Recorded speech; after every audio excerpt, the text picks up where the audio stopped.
The not-so-mysterious book of Ecclesiastes. There are several aspects of the biblical book of Ecclesiastes that can be quite puzzling to those reading it for the first time. No need to be alarmed. Even people who have studied it in depth can find it difficult to figure out, not that they would necessarily admit it. It seems to belong to a type of literature in ancient times called royal autobiography. This kind of book intends to pass on important information to a king's descendants and or a royal court. The subject is usually about how to live well while managing great responsibility. It's usually based on the life and accomplishments of said king. In this particular instance, there's a foreword and an afterword written by another person, probably an editor or a trusted associate.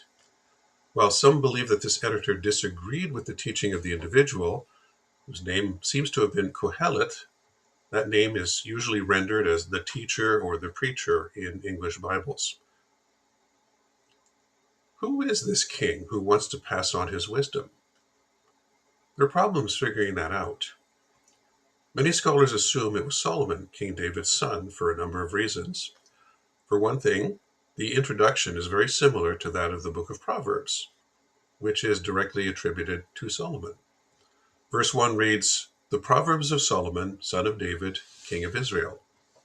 In English, Ecclesiastes 1 verse 1 reads, "The words of the teacher, son of David, king in Jerusalem." Once again, the expression "the teacher" should most likely be a given name, Kohelet. Both writers claim to be a son of David, and both claim to rule from Jerusalem, although only Kohelet says it directly in the introduction. Should be a slam dunk for Solomon, right? However, the differences between the two initial verses are noteworthy. First, the names are different. Why wouldn't Solomon claim authorship directly, since he has done so in Proverbs? Second, the term son of David is a generic term for descendant. This means that Kohelet could easily be a great-great-great-grandson and still be a son of David, like Jesus, for instance. Third, why does Kohelet not claim to rule over Israel in verse 1, but waits until verse 12 to do so? Even then, the expression he uses is king over Israel in Jerusalem. Could that be something that happened that greatly reduced the scope of the kingdom by Kohelet's time? Fourth, in verse 16, Kohelet claims to be wiser than all who have ruled in Jerusalem before him. Solomon was only the second king of Israel to have ruled from Jerusalem. Therefore, Kohelet seems unlikely to have been a pen name for Solomon. So if not Solomon, who? There's actually a clue buried in the book of Proverbs. Chapters 25 to 29 were Proverbs of Solomon that were compiled by the men of Hezekiah. Hezekiah was a later descendant of David, who ruled over the southern part of Israel long after Solomon's son Rehoboam caused the northern 10 tribes to secede and form their own nation, House of Israel. The kingdom Hezekiah ruled came to be known as Judah, from which the term Jew is derived. His remarkable story is told in 2 Kings 18 to 20. Verses 3 to 5 of chapter 18 summarize his career. Quote, "He did what was right in the eyes of the Lord, just as his father David had done. He removed the high places, smashed the sacred stones, and cut down the Asherah poles. He broke into pieces the bronze snake Moses had made, for up to that time the Israelites had been burning incense to it. It was called Nehushtan. Hezekiah trusted in the Lord, the God of Israel. There was no one like him among all the kings of Judah, either before him or after him." Here's the most outstanding example of following God in all of King David's line, including David and Solomon themselves. We learn in verse 6 that unlike Solomon, he kept following God until his death. What else we know about him comes from 2 Chronicles 29 to 32.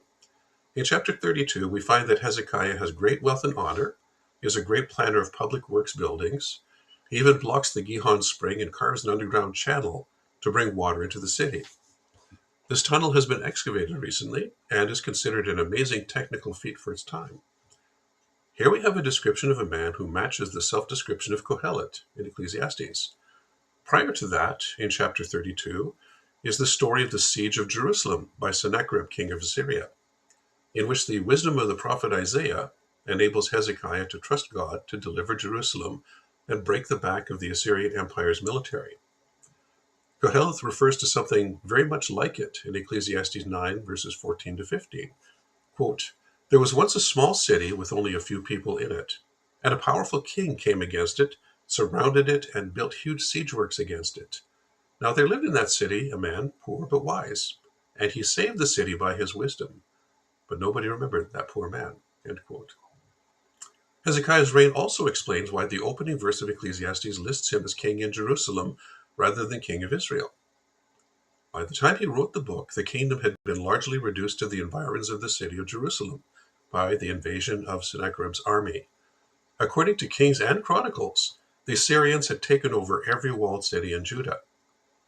Hezekiah literally rules all that is left of Israel from Jerusalem, the only remaining fortified city in the land, along with a few rebuilt villages in its neighborhood. Finally, even a cursory reading of Ecclesiastes reveals the author as a man with little, if any, humility. He is boastful of his accomplishments and speaks almost entirely in superlatives about his experiences and work. This matches the description of Hezekiah. Hezekiah's pride is so great that he almost allows it to destroy both him and his nation. Fortunately for him and Judah, he repents, and the city and remnant of the nation is saved for a while.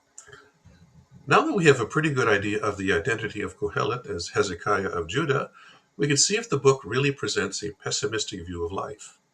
Here is a successful man who lived a life of adventure and overcoming overwhelming adversity by faith in God. He wants to pass on wisdom to his heir and further generations. The genre of the book itself works against the idea of imparting pessimism and despair. Having Hezekiah as author certainly also works against pessimism. So what kind of wisdom can we expect?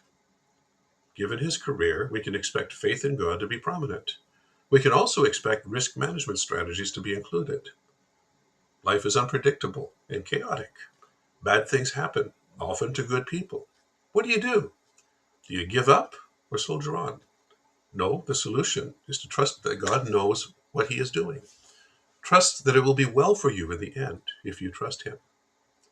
Another thing you can do is enjoy the simple things in life. Good food, good drink, and the companionship of the spouse that you love and your children.